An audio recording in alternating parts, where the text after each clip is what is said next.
Kikunin namin ba? Malayo-layo na lang. Mga ilang minutes, 5 minutes. Pero kaya pa, tingin mo na.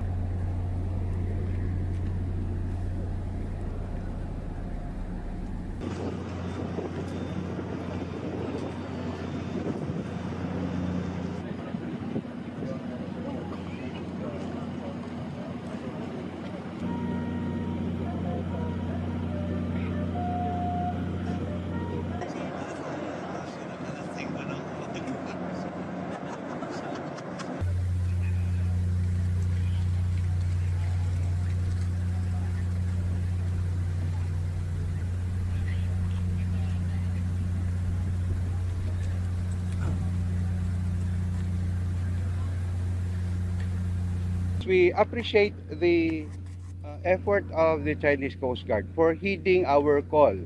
Now because we dispatched a message as soon as we received the distress call in accordance with the International Aeronautical and Maritime Search and Rescue Manual.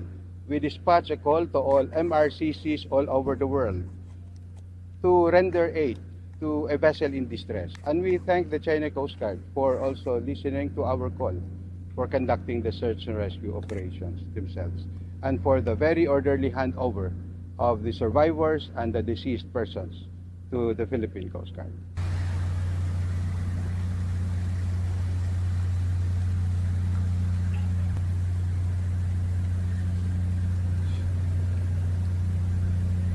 Kahit doon sa laot yung mga barko natin na involved sa rescue operations na ito ay nagpaabot na rin ng ating pasasalamat sa ating kapwa Coast Guard sa kanilang pagtugon, sa kanilang responsibilidad bilang Coast Guard na mag-render ng search and rescue saan mang dako ng mundo. Hindi natin pinag-uusapan po ang teritoryo, hindi natin pinag-uusapan ang jurisdiction sa panahon na buhay ng tao ang nakataya.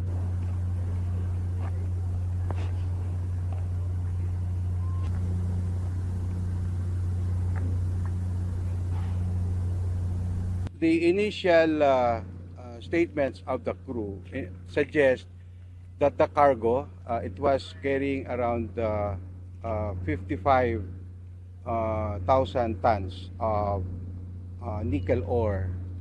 Nagkaroon ng liquefaction. Yung moisture content of the cargo caused the shifting of the weight to the left side of the ship or the port side, kaya siya nag-list.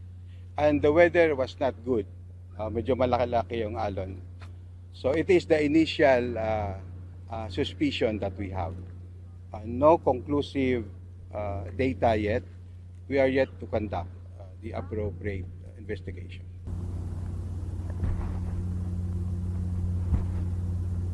What I want to highlight is the heroism of the captain of MV Devon Bay, si Captain Elimar Jucal from Negros Occidental.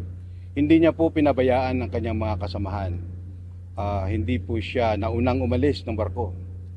At sa katunayan, isa siya sa 4 na missing pa sa ngayon na patuloy pa rin nating pinaghahanap. Mayroon po tayong Coast Guard aircraft na nasa area at mayroon pa tayong isang barko din na patuloy na nagkakandak ng search and rescue operations.